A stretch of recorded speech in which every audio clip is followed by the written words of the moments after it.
السلام عليكم ورحمة الله وبركاته. وولاشي نعيم التحليل أو ربطو ما أنتنا إني إذن لو داكتو exercise فضل أو علوشة لغو قويو أتكيو لسنة إن شاء الله وإذن تسايا هذا كسودو هذا وحن كبلاوينا warm up ugu horeeyo insha Allah waa kana hadda ka horna waa aragteen waxaa la dhahaa jumping jack warm up kala ku xigo waa kana asagana insha Allah waxa fiican marka exercise sameynaysid murqahaaga inaa marka hore kululeysid jirkaaga waa inuu kululaadaa sida murqahaaga u jilcaan oo aad hadhow dhaawac ku gaarin hadii kale murqiyo adag hadaa sameysid waxa waaye dhaawac ku gaari karo korkaaga marka kan waxa waa exercise ugu horeeyo oo caloosha jara gees aydan ka tusaaya hadda jilibkaaga iyo suxulkaaga isku keenaysa ilaa iyo 30 daqiiqo maxaa la 30 ilbiriqsi and then waxa ku xigo kan adigoo jiifo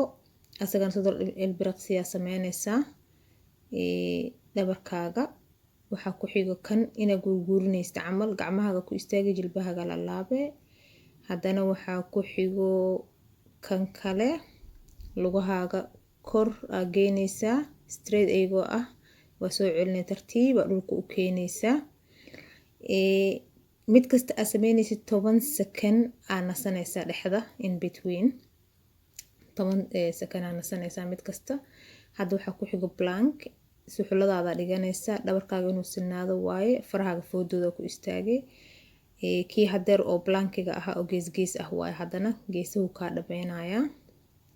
hilbaha dadka geesaha kule u fiican yahay badana caloosha geesaheeda waa kana labada gacmood boo inaa ku sameeysid marna sii jeesatid marna soo jeesatid waxa ku xigo mid kale oo Caesar la dhaho lugahaaga aad boobsiinaysa saanta maxaa la dhihi jiray straight uga dhigtid insha Allah asxaabta exercise intaas maanta noogu dhamaaday wixii kale oo maxaa la dhihi jiray intaas dheer oo istahaysiin maanta walaashin weydiiya iyo maxaa kale oo lagu sii dari karaa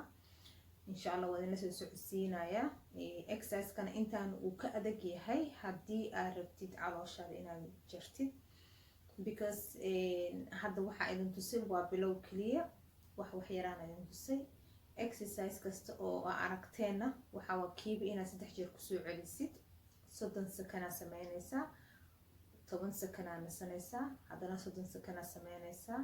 10 nasanaysa haddana 30 sameynay haddana 10 nasanaysa insha Allah markaas kadib waxa sameynaysa 3 jeer markaas sameysid 45 second oo isku xigto hal mar nasanaysa exercise ku xiga haddana bilaabaysa insha Allah hadii intaas wax ka badan amaanta isleedihiin walaasheen inaan ku weydiinaa rabnaa way soo weydiin kartiin commentiga iiga taga meesha oo comment section ka iiga tagaysiin ciimo waxaas maxaa lagu sameeyaa insha Allah waxaan kaloo sameynaynaa maalin oo video caadi saan camal ay kugu soo fadhiisanaya live oo su'aalaha ay weydiisiin insha Allah wigi hal mar ay idin sameynaa hadda kadib khayr idin dhaafay